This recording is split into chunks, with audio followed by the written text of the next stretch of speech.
This episode is brought to you by Indeed.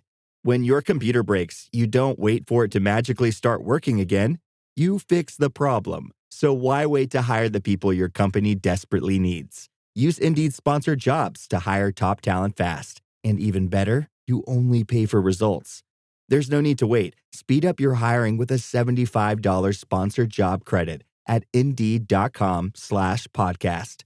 Terms and conditions apply. Today at T-Mobile, I'm joined by a special co-anchor. What up, everybody? It's your boy, Big Snoop Deal Double G. Snoop, where can people go to find great deals? Head to T-Mobile.com and get 4 iPhone 16s with Apple Intelligence on us, plus 4 lines for $25. That's quite a deal, Snoop. And when you switch to T-Mobile, you can save versus the other big guys' comparable plans plus streaming. Respect. When we up out of here. See how you can save on wireless and streaming versus the other big guys at T-Mobile.com/switch. Apple Intelligence requires iOS 18.1 or later.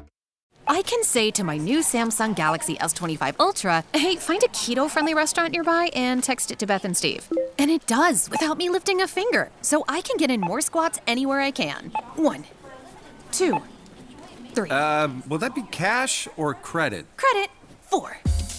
Galaxy S25 Ultra, the AI companion that does the heavy lifting so you can do you. Get yours at Samsung.com. Compatible with select apps. Requires Google Gemini account. Results may vary based on input. Check responses for accuracy.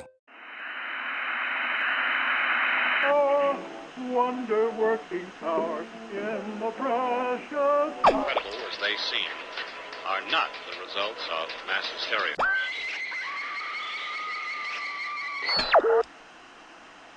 You may wish to adjust the dial. You're currently tuned into the wrong station.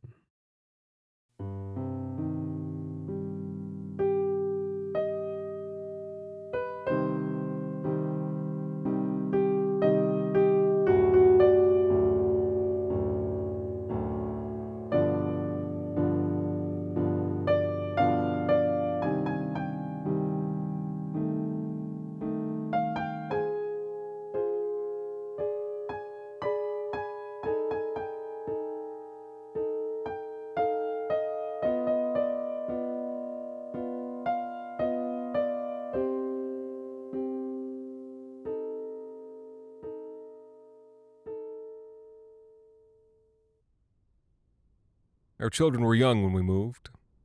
The plan was to take them somewhere with opportunity, away from systems where consortiums dominated the landscape, an outer world planet where my ecosystem management training could pay the bills. Unfortunately, newly terraformed planets don't have much in the way of ecosystems or people willing to pay someone to manage them.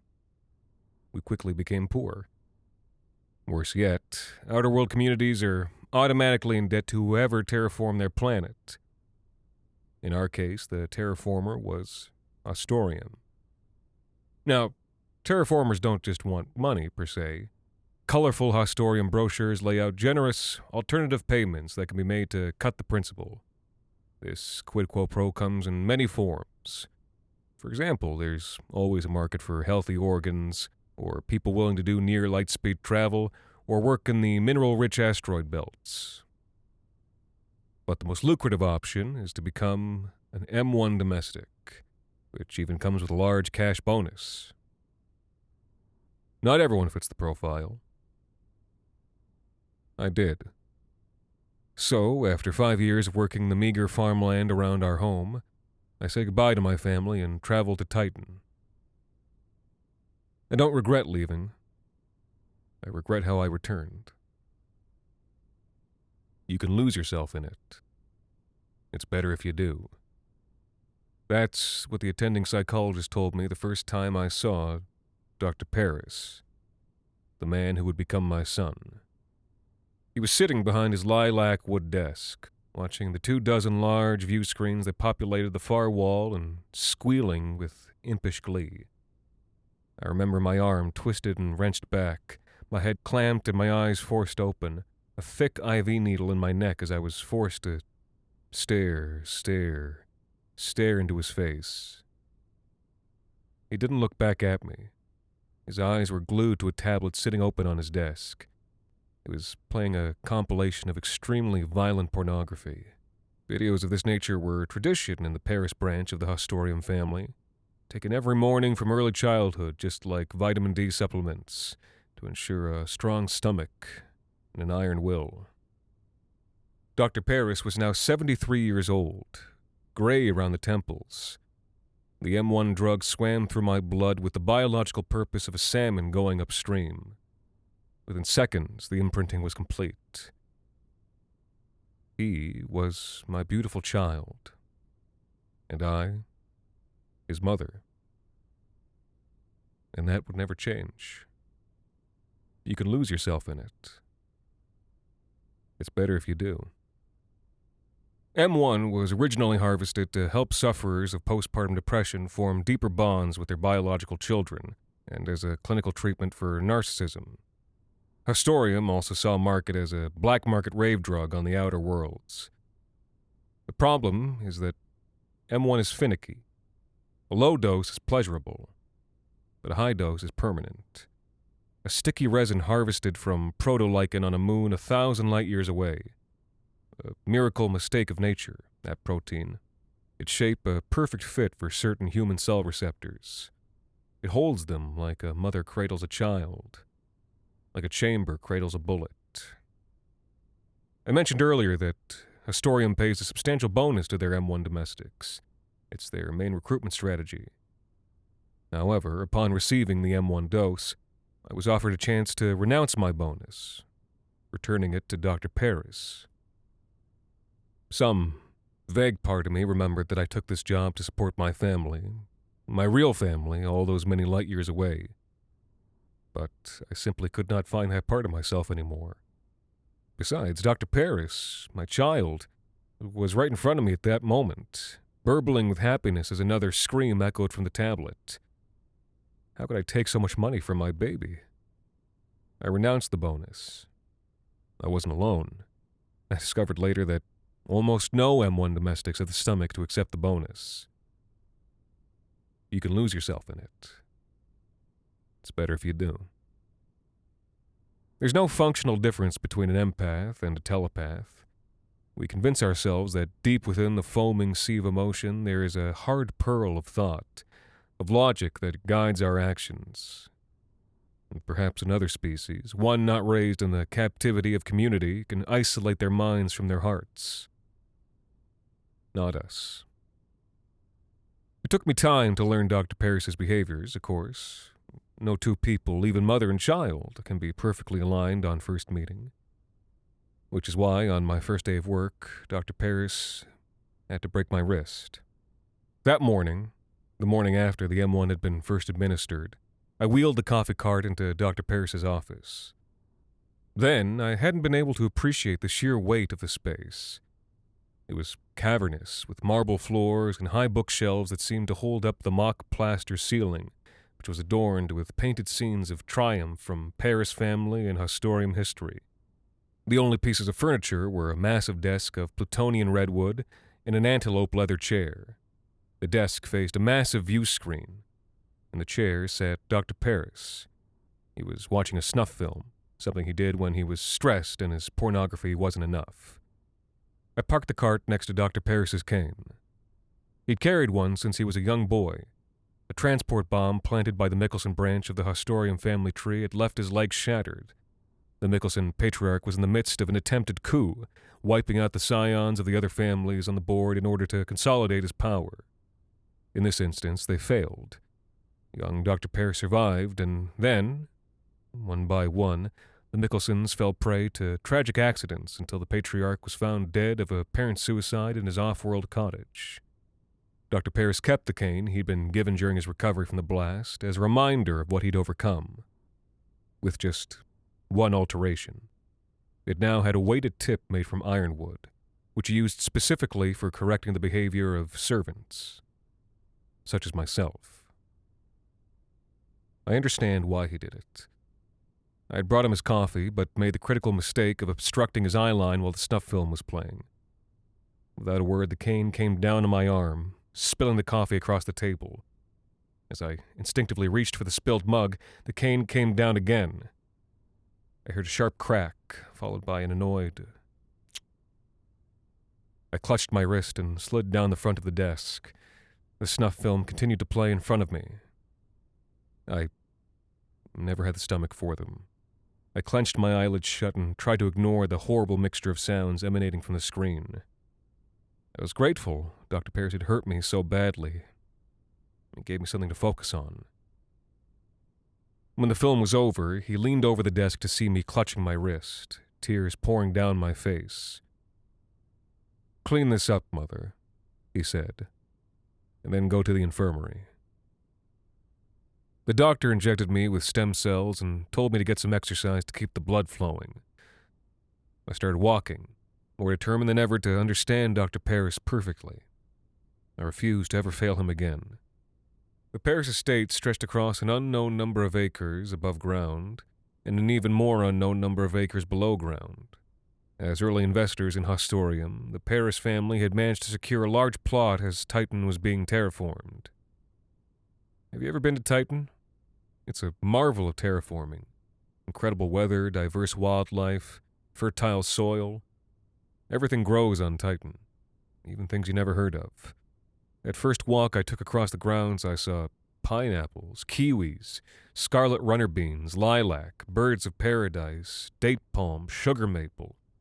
Every plant I'd ever seen in books about Earth, all the things we couldn't grow on the outer worlds. A shame, since Dr. Parris didn't even eat fruits and vegetables. Dozens of pollinating insects buzzed and flapped around my head. Tract of fungi sprouted from dead logs.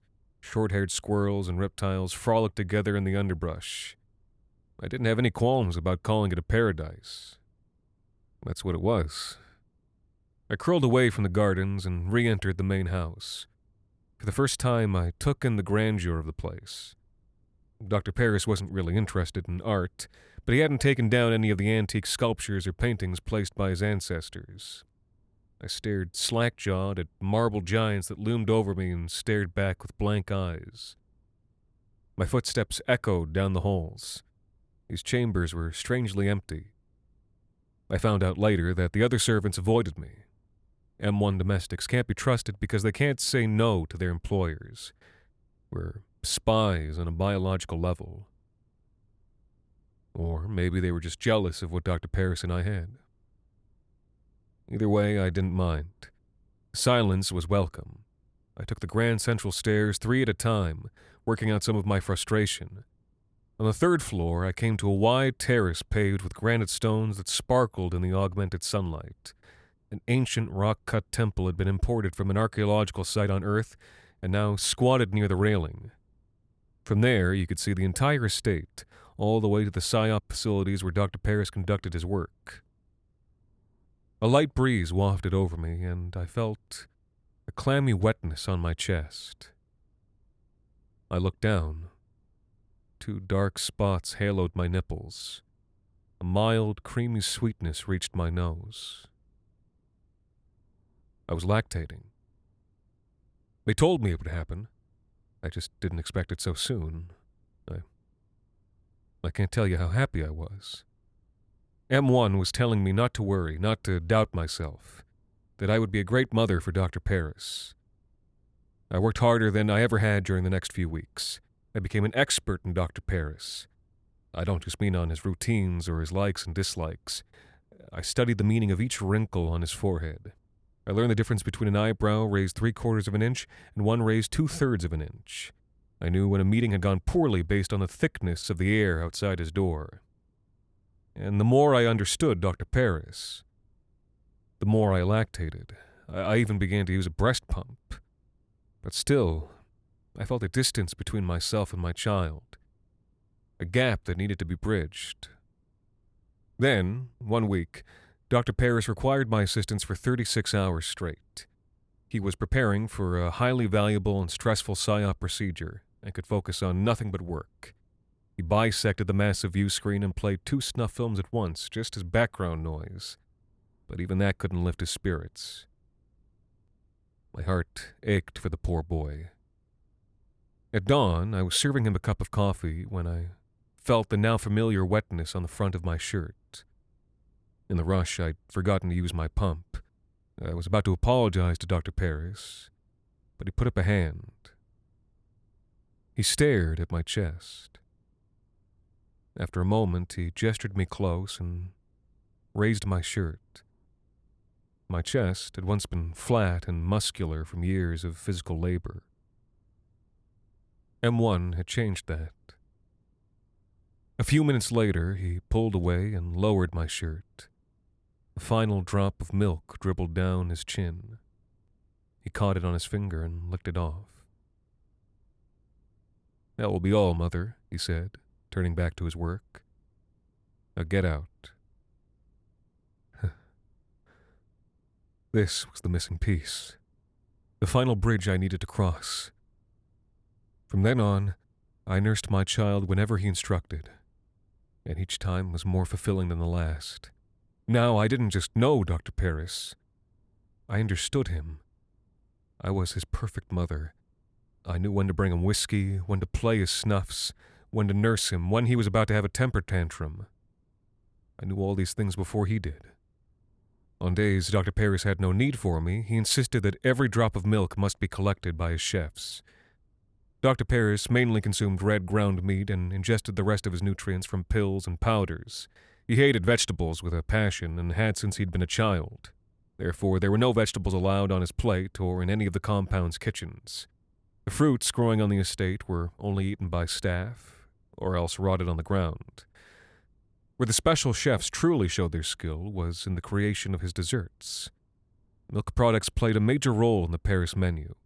As much as he wanted his main courses to be the same each day, he also demanded a different dessert each night. And I, now filling my breast pump 3 times a day, supplied the milk for these desserts. I was the base for ice cream, gelato, cottage cheese, chocolate truffles, cookie dough, cake batters, ras malai, croissants, pastéis de nata, custards, puddings, and more. Tyus, it's good to see you. How is your son? I didn't like to leave Dr. Paris' side, but at his insistence, I had monthly checkups with a PSYOP psychic breeding team to ensure my mental state was stable. The team was housed deep within the PSYOP buildings on the edge of the estate. I caught snippets of conversation each time I visited. Sometimes a tech or assistant would show me a file they were working on. Tactical attachment wounding for company assassins, triggered substance psychosis for middle management control, implantation of child abuse memories to disorganize union efforts. I think they wanted me to be proud of them. In a way, I was. They spoke so freely around me because they knew that I mothered Dr. Paris himself, and therefore, I would never harm the PSYOP department. They were correct. Could you repeat the question? I asked.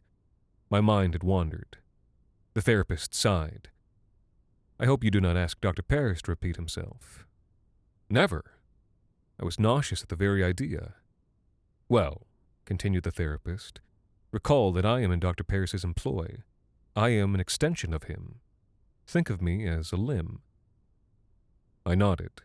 Would you ever ignore a limb of Dr. Paris? Or even a single digit, a single molecule? I shook my head vigorously. Tears were burning down my face. How could anyone ever think that? I was a perfect mother. I would do anything for Dr. Paris. The therapist sat back and began flipping through my charts. Then the grim look on their face passed.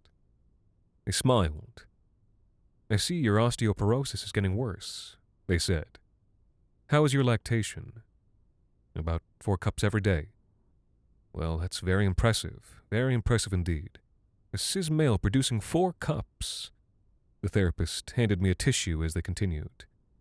Of course, all our best M1 domestics lactate continuously, but rarely to this extent. I blew my leaking nose and smiled proudly. Dr. Paris himself uses it in his morning coffee, I said. An honor, I'm sure. Well, everything else seems in order, said the therapist. We'll double your calcium supplements until the osteoporosis is under control. The therapist then looked me in the eyes for the first time since I walked in. Their gaze was professionally accusatory. It's necessary when your job is correcting psychological errors. Remember, he is entirely your responsibility. Anything he does is a reflection on you as a mother, they said. Guilt is natural. It is your body telling you that you aren't doing your job as a parent. You can always be doing better for him. You can always be doing more for him. I nodded. The therapist always ended our session with these words. Yes, I said. Yes, of course. I would do anything. Has Dr. Paris complained? Is there something more I can do? The therapist opened their mouth to say no, then paused. They brought something up on their tablet and scrolled through it, comparing it to the notes they'd taken during the session. Their face was unreadable. Eventually, they looked up, surprised to see me still sitting there. You may go, they said. I thanked them and left. When I arrived, Dr. Paris was enjoying a large creme brulee, perfectly caramelized, as he completed his evening tasks. Stacks of reports and tactical maps sat on his desk like watchtowers. His piece of the Hastorium Empire was physically small. PSYOP research and testing doesn't require planet-sized mining equipment or acres of modified foods or warehouses filled with munitions. His work moved mines, not mountains, and all Dr. Paris needed was his desk, his files, and endless hours of planning. I took my customary seat in the corner, awaiting instructions. From where I sat, I could see a small sliver of what he was working on. Hastorium had tasked him with eliminating certain key players in rival business concerns. For PSYOPs, this rarely meant violence. Violence risked involving governments, militaries, and even other consortiums. Hastorium had subtler techniques, developed and honed over hundreds of years, then perfected by Dr. Paris. PSYOP contractors would get close to targets, find jobs that put them in contact with the families. Once there, they would begin a slow process of trauma induction, manipulating individual members of the family with horrifying sights, sounds, and experiences that could never be traced back to Hastorium. When this worked, say by causing a near-fatal car accident, a panic response could be triggered whenever Hastorium required. But it was a process that worked best on children. Hastorium preferred to conduct their grand operations on generational time spans. Pushing a child didn't just give Hastorium control of the child, it gave them a chance to bury something so deep it might never leave, impacting the lives of any children, grandchildren, and great-grandchildren that child might have. Remember that bastard prime minister of that bastard planetoid near Neptune? The one who didn't want to allow uranium mining? This was Dr. Paris speaking on a call the week prior. Turns out, 70 years ago, we'd given his bastard father a PTSD module with a 90% chance of alcoholism, 65% chance of corporal punishment. Hastorium got everything they wanted. All they had to do was wait until tempers flared, then twist the lid off the bottle. My son was a brilliant man. I just wish he'd chosen a kinder path. But I suppose boys will be boys. All you can do is offer unconditional support, even when their actions concern you. Which, I suppose, is why I agreed to his plan. After a few minutes of work, Dr. Paris seemed to notice my presence. Then he called me over and gestured me to a chair in front of his desk. I nearly ran to his side, thrilled to get some one-on-one time with my son. Dr. Paris took a long, slow taste of his creme brulee, eyes fluttering with pleasure. "Mother, is this made from your milk?" he asked. I nodded. I love it. That simple, three-word sentence. To care and love for a child is one of life's great joys. To have them recognize it is another. "You've been with us how long?" he asked. It felt like an entire lifetime. 3 months, Dr. Paris, I said. 3 months, he repeated, tapping his spoon against his chin. When I broke your wrist, did you feel any anger towards me? Any violent impulses? I was shocked. No, of course not. Dr. Paris wrote something on a piece of paper. He spoke without looking up. What did you feel? I thought back, trying to remember. It had been such a minor event, really. Sadness. I wished I could have done something more for you. Embarrassment as well, because really it was my fault. Dr. Paris handed me the sheet of paper. It had a name, location, time, and date. He also handed me a photo of an 8-year-old child sitting astride a Tolumnian horse. "Memorize this," he said. I did. Dr. Paris took the paper and the photo back from me. "That is Maximilian von Escher. He is the second son to an obscure branch of my family. PSYOP agents have identified him as a potential usurper to my position." My heart skipped a beat. I felt like I'd been dropped into ice water. Then, pure, boiling rage welled up inside me. Nobody would harm my son. Nobody, not ever. I blinked back furious tears. Then, as the rage swirled, Dr. Paris did something he'd never done before. He made direct eye contact with me. "Mother, could you please kill him for me?" On the appointed date, I made my way to a horseback riding camp on the sun side of Io. It was shockingly easy to get into the resort. In servant's clothes, you can go almost anywhere. In minutes, I was standing before the long, white door of room 208. I scanned the biometrics Dr. Paris had given me before I left. The door opened with a pleasing pneumatic hiss. And there, sitting on the floor and reading a book, was Maximilian von Escher. The rage frothed inside my head. PSYOPs had armed me for this mission. I pulled a large, blood-red pistol from my breast pocket and aimed it carefully. Just before my finger pulled the trigger, Maximilian looked up at me. His eyes widened. He pushed himself back against the wall. He wet himself. And still, I did not fire. As much as I hated this child for what he would one day do to my son, I could not pull the trigger.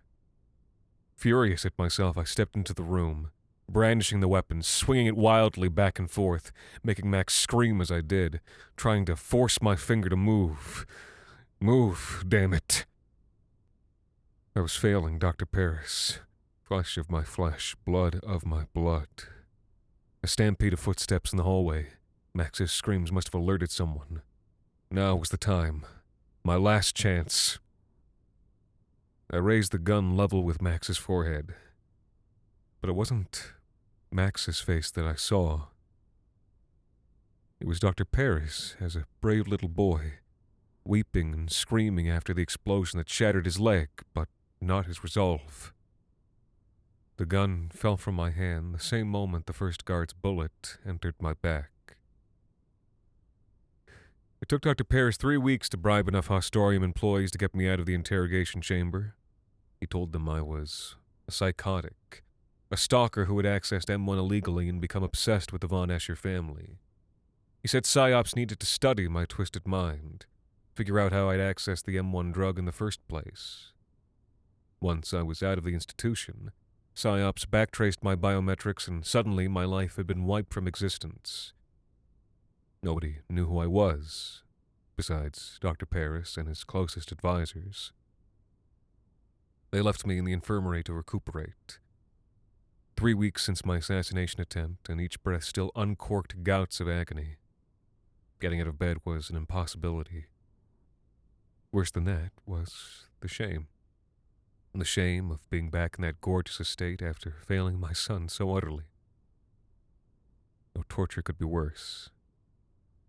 I wept ceaselessly. My weakened bones had been shattered in the scuffle, but I refused my calcium supplements. I did not deserve them.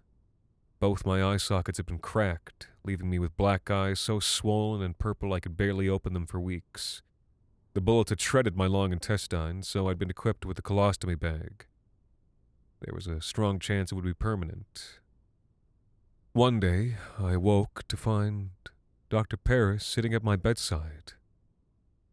The apologies and tears came rushing out. He allowed me a few seconds of blubbering before the cane came down on my broken thigh. I quieted. "You didn't fail me, Mother," he said, chuckling. "I knew you'd never be able to kill the boy." It was clear I didn't understand. Dr. Paris sighed and pulled a tablet from his jacket. He turned it to face me. It was filled with acronyms, equations, and diagrams that made no sense to me. Maximilian is indeed a possible threat to my position. Dr. Paris pointed to a data visualization that looked like a tangled spider web. But a full understanding of his psychological makeup shows that this could in fact make him invaluable to the PSYOP department, if, and only if, he can be controlled. Your attempt on his life, when taken as gestalt, was a perfect series of psychological triggers. Your clothes, the color of the gun, the location of the attack, even the time of day. All of this can be leveraged to control young Max once he's joined the PSYOP family. I nodded slowly. Dr. Paris was busying himself in one of the cupboards, searching for something.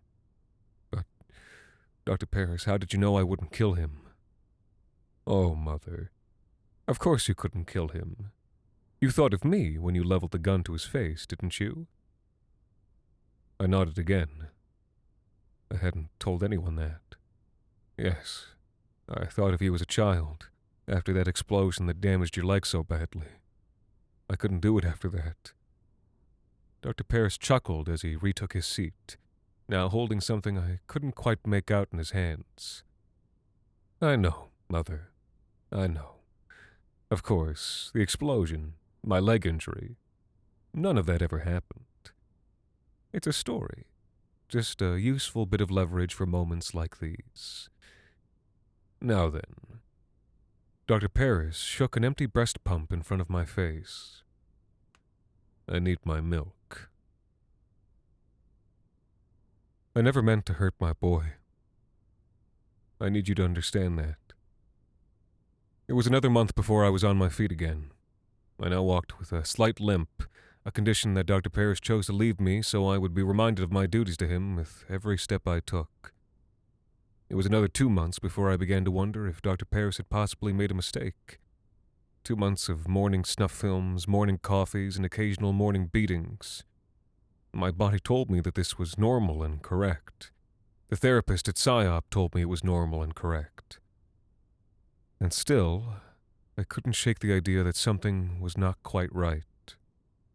It was then that I remembered what Dr. Paris had said while I was in the hospital bed all those weeks ago. A useful bit of leverage. Why would he need leverage with me? Didn't Dr. Paris understand that he was my everything? If he'd wanted me to merely scare that child, I would have done it. He didn't need to manipulate me or push me. I was happy to do anything to support him.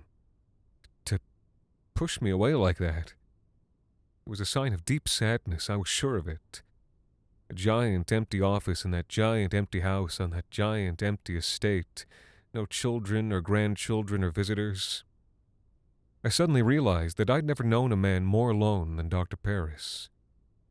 Which was heartbreaking, not because it was true, but because it wasn't. Didn't he understand that I was his mother?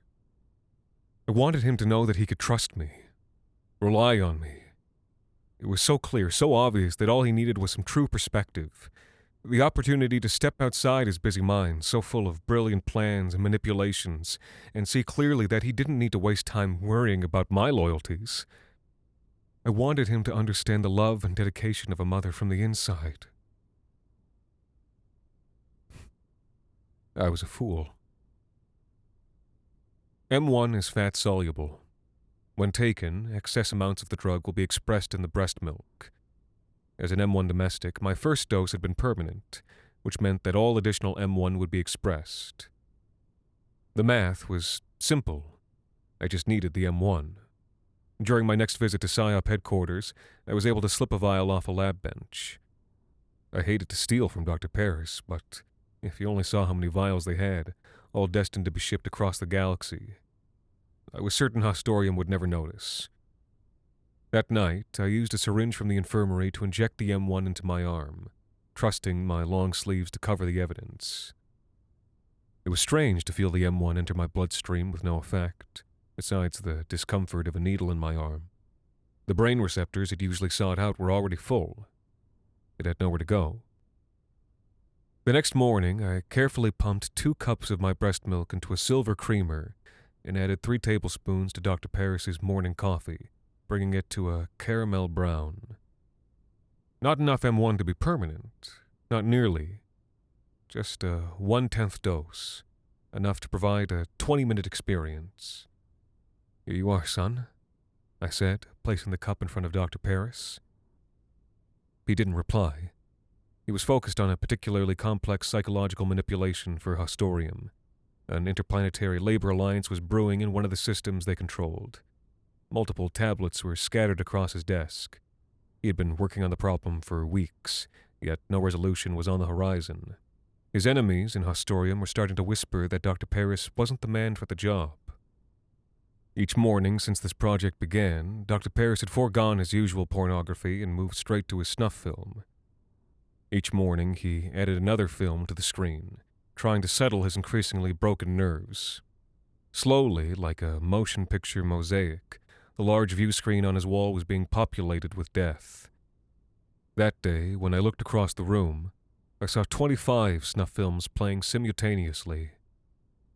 Nearly all of them featured Dr. Paris as executioner. I looked away. I know my son was a good boy, but sometimes he did bad things. I stood next to the desk, waiting for him to take the first sip. He needed to see me right after taking the drug, or the imprinting wouldn't take effect. Dr. Paris threw a tablet across the room, shattering it on the marble floor. I flinched.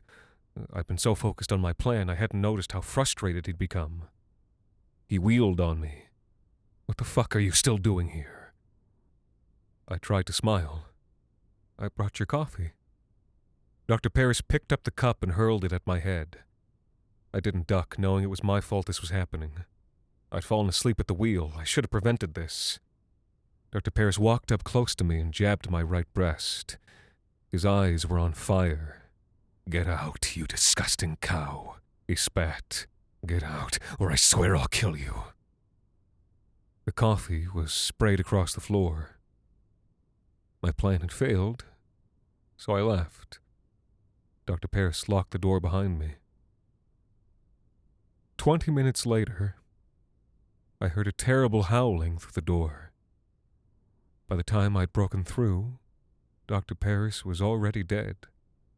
The 25 snuff films still played on repeat. Dr. Paris was unrecognizable. On the floor by his desk, I found the creamer. Empty. A single drop of my milk still in Dr. Paris's beard. I could only imagine what my son experienced. Even a lifetime of conditioning cannot stand up to a full dose of M1. You can lose yourself in it. It's better if you do. I've relived this moment for him 1,000 times. It's the most terrible punishment I can inflict on myself, and so I have to do it again and again, even though it will never make up for what I did. In the moment that the M1 hits, I am Dr. Paris, and I'm standing in my office. I am frustrated with my work, and so I focus on the soothing snuff films on the view screen. My eyes are drawn to one of the ones I made myself. I see a man hooded and strapped to a chair. I see myself reaching for my tools. I see the first blade cut flesh. But instead of serenity, something else boils up inside of me.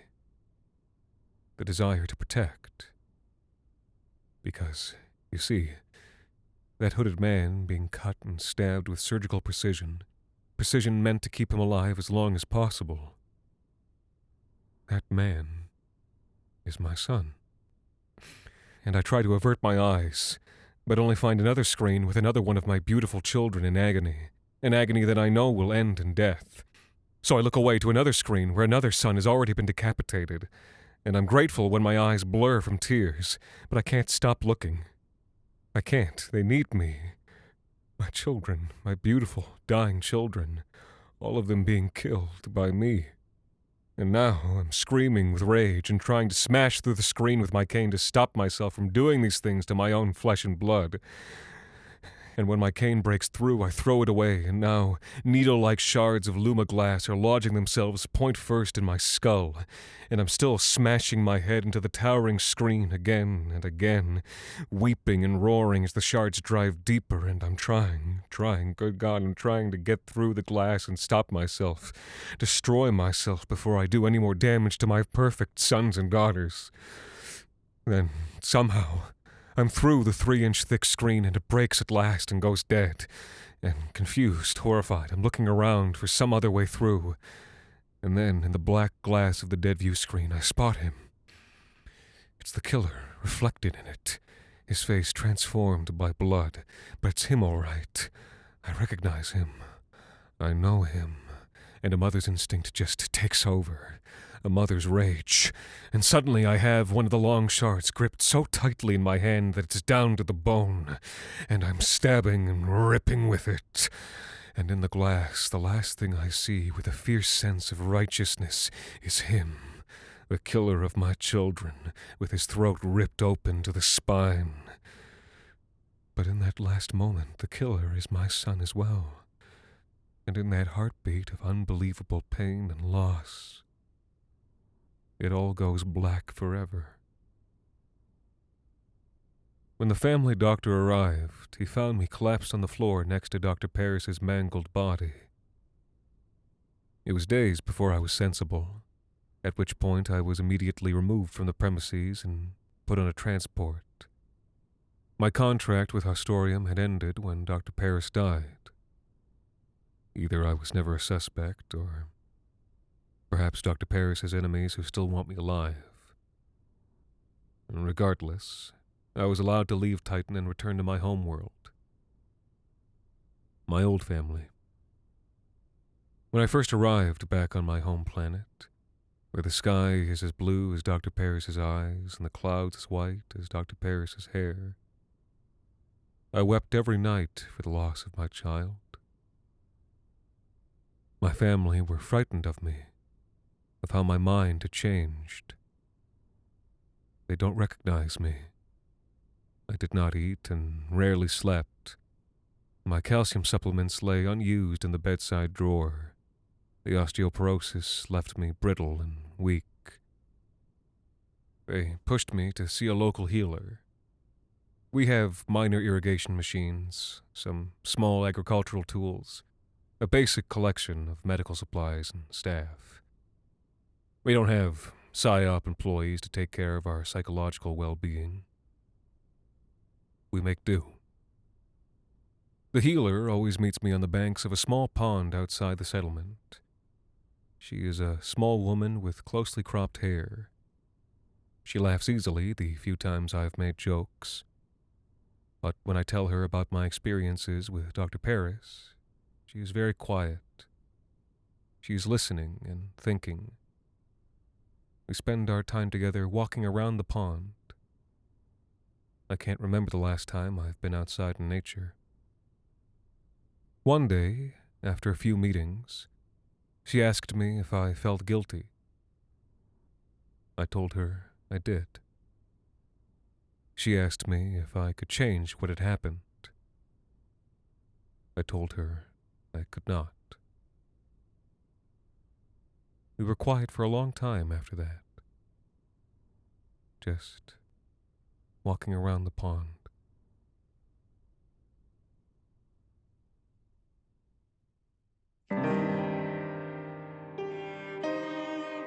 The Wrong Station is made possible with the generous support of our listeners on Patreon. Visit today at patreon.com/thewrongstation. You can also support us by leaving a rating and review on iTunes, Spotify, or wherever it is you tune into the show.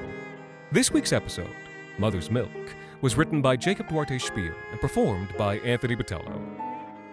Thank you to Braden Gordon, Cadence Ann, Milena, Skull Ape, Shane Edwards, Bailey R., Simon Dainty, Cohen Perry, Kwame Essia, Steph Pena Manilow, and Void Oculus for helping us keep the lights, well, off.